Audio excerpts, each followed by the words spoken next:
తల్లి ఎంత ఆశీర్వదిస్తుంటుంటా తెలుసునా? You know the blessing of the mother? ఇలాంటి ఆశీర్వాదములు తల్లి దగ్గర నుంచి కూడా మీరు తీసుకోవాలి.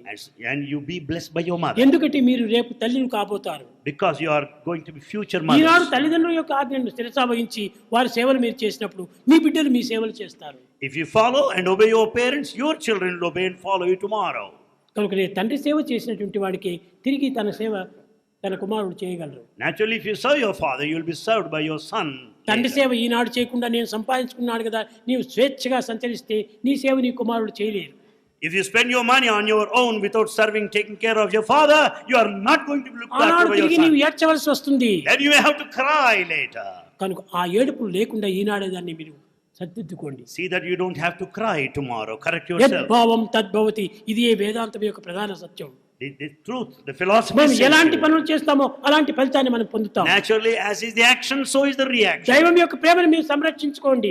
And see, uphold ఈ the divine ప్రపంచంలో మనం grace. సంపాదించుకోవాల్సినటువంటి అత్యంత ఉత్తమమైనటువంటి యొక్క పదార్థం ఒక్కటే. There's one noblest thing that you have to acquire. అత్యంత శ్రేష్టమైనటువంటి పదార్థం ఒక్కటే. The highest and the greatest thing is అత్యంత one. అమృతమైనటువంటి పదార్థం ఒక్కటే. There's only one most nectarine. అమృతమైనటువంటి పదార్థం ఒక్కటే. There's one blissful అది thing. దైవ ప్రేమ, దైవ ప్రేమ. That is the divine love for God.